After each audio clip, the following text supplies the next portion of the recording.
빛을 따라서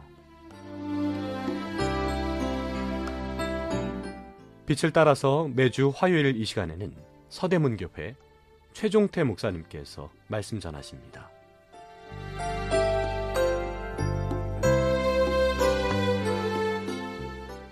애청자 여러분 안녕하십니까? 지난 시간에요 그리스도인의 핵심 가치에 대해 계속 상고해 보겠습니다. 이번 시간은 가서 제자 삼아라 라는 주제로 은혜를 나누겠습니다. 하나님은 구약에서 수많은 세칙을 말씀하셨던 것과 달리 신약에 와서는 본질 몇 가지만 말씀하셨습니다. 신약에서 반드시 지켜야 할 두 가지 명령은 곧 하나님 사랑, 이웃 사랑입니다. 그리고 이 시간 말씀드리고 있는 주님의 지상 명령이 제자를 삼으라는 것입니다. 마태복음 28장 19, 20절입니다. 그러므로 너희는 가서 모든 민족을 제자로 삼아 아버지와 아들과 성령의 이름으로 세례를 베풀고 내가 너에게 분부한 모든 것을 가르쳐 지키게 하라. 볼지어다 내가 세상 끝날까지 너희와 항상 함께 있으리라 하시니라. 이 말씀은 제자를 삼아서 구체적으로 어떻게 해야 하는지에 대해 설명하고 있습니다. 그것은 곧 침례를 주라, 그리고 가르쳐 지키게 하라는 것입니다. 여기서 한 가지 눈여겨볼 점은 가르칠 목적은 지키게 하기 위해서라는 것입니다. 가르치고 배우는 것은 단순한 지체 향상을 위한 것이 아닙니다. 가르치는 목적은 분명합니다. 지키게 하는 것입니다. 삶의 구체적인 실천이 없는 묵상이나 가르침은 공허한 메아리에 불과합니다. 그런데 여기서 한 가지 더 놀라운 사실이 있습니다. 가라, 제자 삼으라 이런 표현은 원어적으로 보면 마치 스냅사진을 찍는 것처럼 묘사되어 있습니다. 반면 침례를 주라, 지키기 위해 가르치라는 표현은 원어적으로 보면 마치 동영상을 찍는 것처럼 묘사되어 있습니다. 왜 다 같은 표현을 쓰지 않았을까요? 왜 앞에서는 스냅사진처럼 뒤에서는 동영상처럼 묘사했을까요? 가서 제자 삼으라는 명령은 스냅사진 찍듯이 한 번만 하고 말라는 뜻인가요? 아닙니다. 다 이유가 있습니다. 스냅사진 찍듯이 표현된 가서 제자 삼으라는 말씀은 강조를 나타냅니다. 반면 뒤에는 동영상처럼 진행, 반복, 관습을 나타냅니다. 즉 동영상을 찍는 것처럼 표현된 침례를 주라, 가르치라는 명령은 이것을 내 습관으로 삼으라, 그것을 다시 또다시 하라는 뜻입니다. 그래서 한 사람을 제자로 만들기 위해서는 오랜 시간이 걸립니다. 반복적이고 지속적인 고된 과정이 필요합니다. 반면 가서 제자를 삼으라는 말씀은 목표를 두고 한순간에 이루어 내라는 뜻입니다. 더 나아가 제자를 삼으라는 명령에는 6가지 의미가 담겨 있습니다. 그 중에서 오늘 본문에 나오는 제자 삼으라는 명령은 영어로 must에 해당됩니다. 해도 되고 하지 않아도 되는 명령이 아닙니다. 반드시 해야 되는 엄중한 명령입니다. 이 명령을 따르지 않는 것은 불순종 곧 죄가 됩니다. 이 명령을 따를 것인지 말 것인지는 명령을 받는 자에게 달린 문제가 아닙니다. 그리고 제자 삼으라라는 이 명령은 행위를 시작하라는 말입니다. 강조점은 행위의 긴급성에 있습니다. 내가 엄중히 내게 행동할 것을 명하니 그것을 당장 하라의 뜻입니다. 또한 우선성의 의미가 있습니다. 이 명령을 최우선으로 삼으라는 것입니다. 따라서 제자 삼으라의 명령은 엄중성, 긴급성, 그리고 우선성 모두를 포함합니다. 그러니까 예수님께서 제자를 삼으라고 하신 명령에는 다른 그 어떤 것보다도 우선적으로 긴급하게 하라는 뜻이 담겨 있습니다. 그만큼 시급하기 때문에 당장 하라는 것입니다. 그래서 이 명령은 반드시 우선적으로 긴급하게 해야 하는 어명입니다. 지금 이 명령을 받고 있는 제자들은 예수님의 이 말씀이 무슨 뜻인지 바로 알아차렸습니다.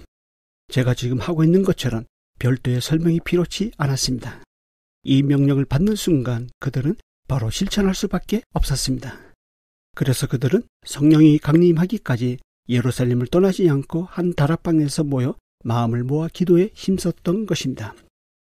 오순절에 성령이 임하자 그들은 다른 모든 일을 제쳐두고 제자를 삼으라는 예수님 명령을 우선적이고 긴급하게 따랐습니다.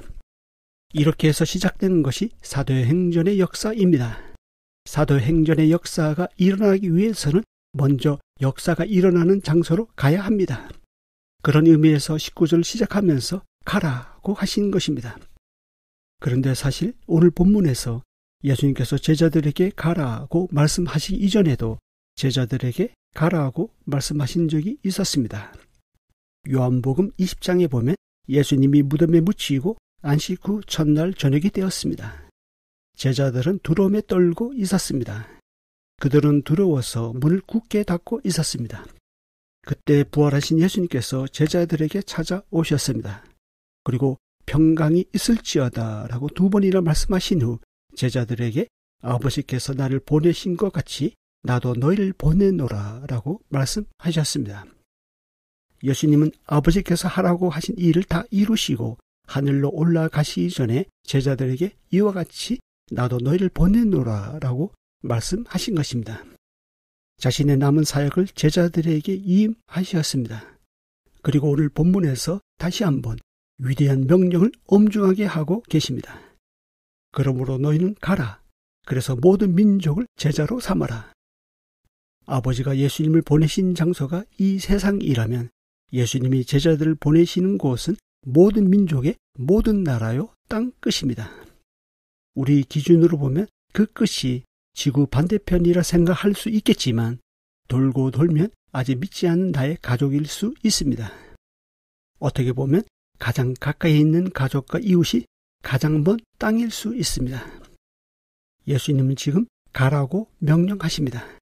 보내는 목적이 분명합니다. 제자를 삼는 일입니다. 하나님 없이 자기 생각대로 살고 자신의 욕망대로 살고 자신의 뜻대로 살던 사람을 전도해서 예수님을 주와 그리스도로 믿고 따르는 제자로 삼으라는 것입니다. 침례 예식이 보여주듯이 나는 죽고 그리스도로 사는 제자가 되게 하라는 것입니다. 어느 책을 보다가 1844명을 전도한 주한교회 안강자 전도왕이 영혼을 얻기 위한 일에 대해 다음과 같이 조언한 내용의 글이 눈에 들어왔습니다. 얼굴에 철판을 깔고 다시 갔습니다. 죽길 각오하고 가면 됩니다. 은행이건 시장이건 어디서든지 간에 전도했습니다. 추운 겨울에 물바가지를 2번이나 맞았습니다. 포기하지 마세요. 몸을 사리지 마세요. 찾아가고 또 찾아가세요. 인내하고 희생해야 합니다. 전도를 하다 보면 불필요한 오해와 냉대를 당할 수 있으나 이것 또한 극복해야 합니다. 포기하지 마세요. 이 방송을 듣고 계신 애청자 여러분, 제자를 삼기 위해서 먼저 가야 합니다. 왜요? 가서 제자를 삼아라는 예수님의 긴급하고 우선적인 명령이 내려졌기 때문입니다. 명령은 지키면 복이 됩니다.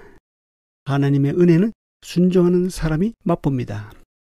저나 여러분이 가야 할 곳은 어디입니까? 다음 시간에 이어서 말씀드리겠습니다. 감사합니다.